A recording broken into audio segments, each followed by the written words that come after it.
नमस्कार विद्यार्थी मित्रांनो. इयत्ता 10वीच्या गणित भाग 1 2 चलाते रेषीय समीकरणांचा आपण अभ्यास करत आहोत. सराव संच 1.1, 1.2 आणि 1.3चा आतापर्यंत आपण अभ्यास केला आहे आणि आज आपण सराव संच 1.4चा अभ्यास करणार आहोत. ती गणिते सोडवणार आहोत. चॅनलला अजून सबस्क्राईब केलेलं नसेल तर चॅनलला लाईक सबस्क्राईब करा. याच्या आधीची जी व्हिडिओज आहेत सराव संच 1.1, 1.2 आणि 1.3 बघा.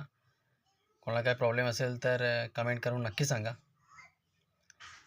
चला तर मग सराव संच 1.4 मध्ये कुठली उदाहरणं आहेत तर ते आपण आता सोडवणार आहोत. सराव संच 1.4 खालील एक सामायिक समीकरण सोडवा.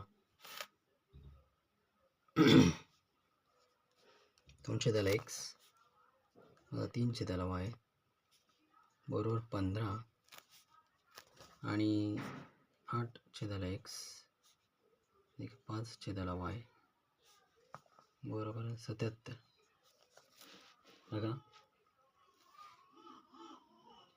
समीकरण 2x याच्यामध्ये छेदाला x आहे आणि छेदाला y आहे.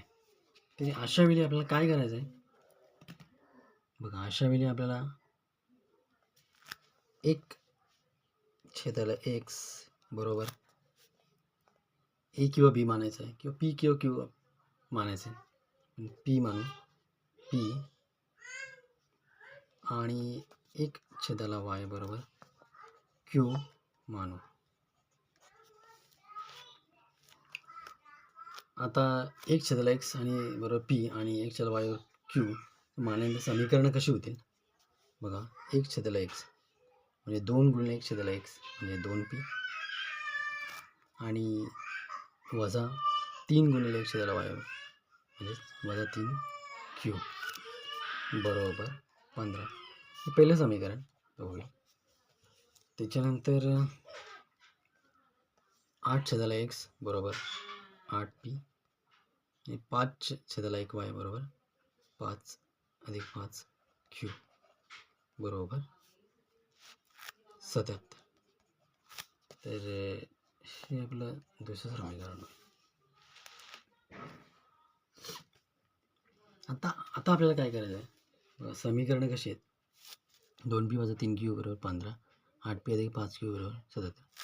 याच्यामध्ये ते सहगुणक आहेत p qचे. याच्यामध्ये समान नाहीत कुठलेच p आणि qचे. मग अशा वेळी त्यांना समान करायला लागते. p किंवा q बेरीज किंवा वजाबाकी केल्याने कॅन्सल झाले पाहिजेत. आता आपण काय करणार? समीकरण 3ला आपण समीकरण नंबर 1ला 4ने गुणणार आहोत. 4ने गुणूया.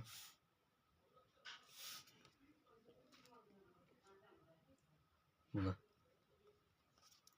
2p वजा 3q बरोबर 15 आपल्याला 4ने गुणायचे. बघा दोन्ही साईडला 4ने गुणायचे तर होईल 8p वजा गुणिले 3q बरोबर 12q 15 गुणिले 4 60. बघा 60 हे उत्तर आलेले. त्याच्यानंतर आता बघा आता काय झालेलं आहे?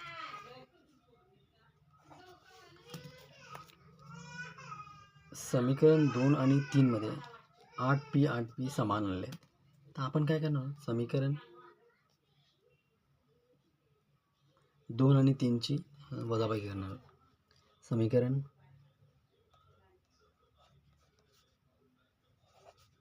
2 मधून 3 वजा करून समीकरण 2 आणि 3ची वजाबाकी करणार. काय येते?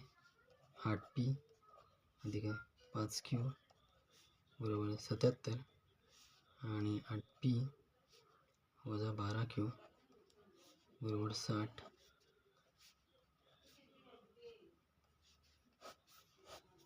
बघा आता काय होईल? 8p कॅन्सल होते. 5 आणि 12 तर काय होईल? 17 17 क्यू बरोबर 17. 77 म्हणून 8 गेले 17 म्हणून क्यू बरोबर 17 भागिले 17 क्यू बरोबर 1. क्यूची किंमत 1 आलेली आहे. क्यूची किंमत आपल्या समीकरण नंबर 1 मध्ये ठेवायची. समीकरण 1 काय? समीकरण नंबर 1 काय?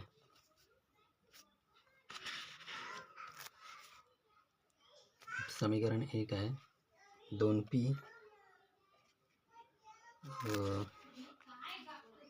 3q 15 2p वजा 3 गुणिले 1 15 2p वजा 3 बरोबर 15 म्हणून 2p बरोबर 15 अधिक 3 18 म्हणून p बरोबर 18 भागिले 2 बरोबर 9. पीची किंमत 9 आलेली आहे. आता पीची किंमत आपली 9 आलेली आहे. आता आपण काय करणार आहोत? पीची किंमत 9 आलेली आहे आणि क्यूची किंमत आपली काय आहे? 1 आहे. पीची किंमत 9 आहे आणि क्यूची किंमत 1 आहे. आता काय करणार? पी आणि क्यू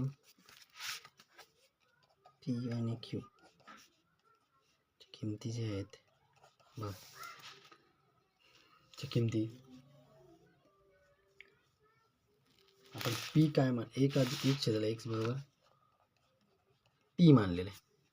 ही किमती आता बघा आपल्याला या समीकरणाची उकल काढा म्हणजे एक्स आणि वायच्या किमती काढायच्या. 1/y बरोबर क्यू. बघा 1/x बरोबर पी 1/x बरोबर पी 9 आहे. बघा 9x बरोबर 1 x बरोबर 1/9 आणि 1/y बरोबर 1/1 क्यू 1 आहे म्हणून y बरोबर 1. तर वायची किंमत 1 आहे आणि एक्सची किंमत 1/9. हीच आपल्या समीकरणाची उकल आहे. 1/9 आणि 1. अशा पद्धतीने आपण एक्स आणि वाय ची उकल काढली समीकरणाची उकल काढली. आपला प्रश्न काय होता तर 2/x वजा 3/y 15 आणि 8/x अधिक 5/y 77. असं जर असेल तर आपण 1/x बरोबर पी मानायचं आणि 1/y बरोबर क्यू म्हणायचं. त्यानंतर पी आणि क्यूच्या आपण किमती काढल्या आणि शेवटी त्यातून एक्स आणि वायच्या किमती म्हणजे समीकरणाची उकल काढली. असे 4 प्रश्न आहेत सराव संच 1.4 मध्ये मित्रांनो. सराव संच म्हणजे सगळे सारखेच प्रश्न आहेत. आपण उदाहरण म्हणून हा प्रश्न पाहिलेला आहे आणि परंतु सगळे सारखेच आहेत. छेदाला एक्स आणि वाय आहे अगदी सारखेच आहे. कोणाला काय प्रॉब्लेम असेल तर नक्की सांगा.